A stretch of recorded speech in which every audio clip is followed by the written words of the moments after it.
Welcome back. This weekend, many GOP contenders are in Atlanta for the annual Red State Gathering, following their explosive debates on Thursday night. Now they're trying to make headway before the next debate on September 16th, which will also rely on polls to determine the field. Candidates also looking to rally donors to finance their campaigns. On the Republican side, you can see the role of PACs and super PACs, political action committees, compared to individual donations, whereas on the Democratic side, only Hillary Clinton really has big financing from super PACs, while Bernie Sanders is not relying on them at all. For more on what all of this means for the big picture and to take a look inside his crystal ball is Larry Sabato. He is the director of the Center for Politics at the University of Virginia. And Larry, it's always wonderful to have you on the program. Welcome back.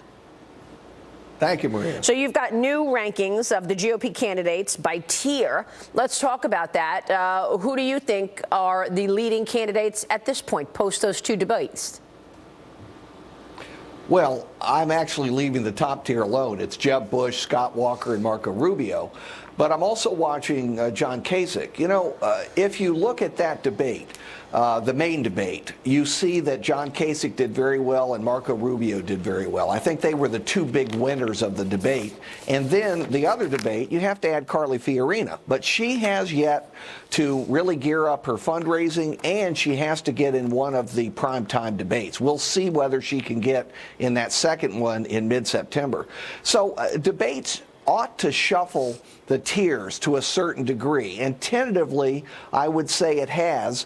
I also don't want to exclude Ted Cruz because he also has a great deal of money, and that's going to matter as we move into the actual caucuses and primaries. Yeah, let's talk about the money end of this because that's real important. How important are these political action committees or what has become to be known as super PACs when you look at the fact that Jeb Bush has been able to raise $120 million or so around that, and Hillary Clinton about almost $80 million. How pivotal are these money-raising PACs?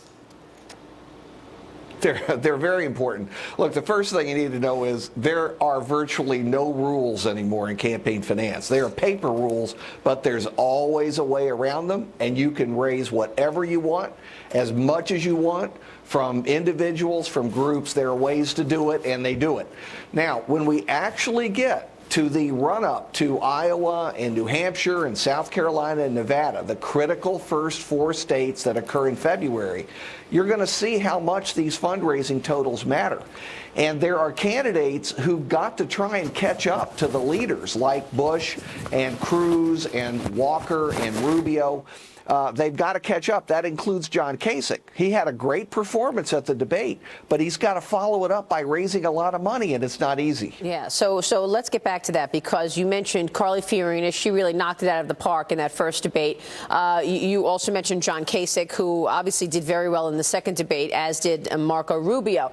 So someone had mentioned to me that, you know, the point of these debates, these early debates, is for voters to walk away from the debate and say, I want to know more about that person. You think Carly Fiorina did that, and do you think that means she'll be in the next big debate come September?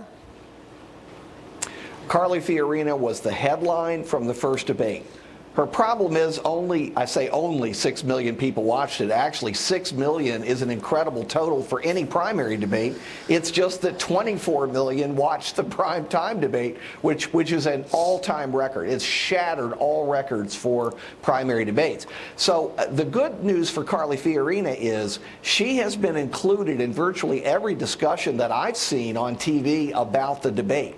That's going to help her. But she's got to find, first of all, some financial angels to help her raise money. She's got a small total right now.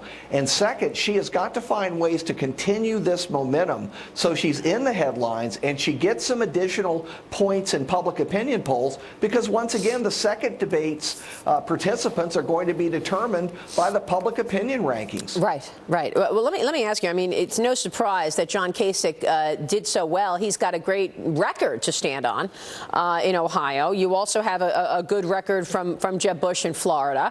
So, I mean, do you think the issues that are most important to voters are largely economic at this point? The issue of wages did not come up. Wages haven't moved. The economy and jobs. No wonder Marco Rubio and Kasich did so well, given their backgrounds in terms of performance. There are two overriding issues for Republicans in the primary campaign. The first is the economy and all of its dimensions, including the lack of wage growth. The second is national security and foreign policy, Maria. The more you talk to Republicans, the more you see how concerned they are in that arena. The candidate who masters both and appeal to Republicans on the basis of the economy and national security is going to do very well. Right. How about Marco Rubio? He said he wants to change Dodd-Frank, repeal Dodd-Frank. That's going to play well with Wall Street and investors, right?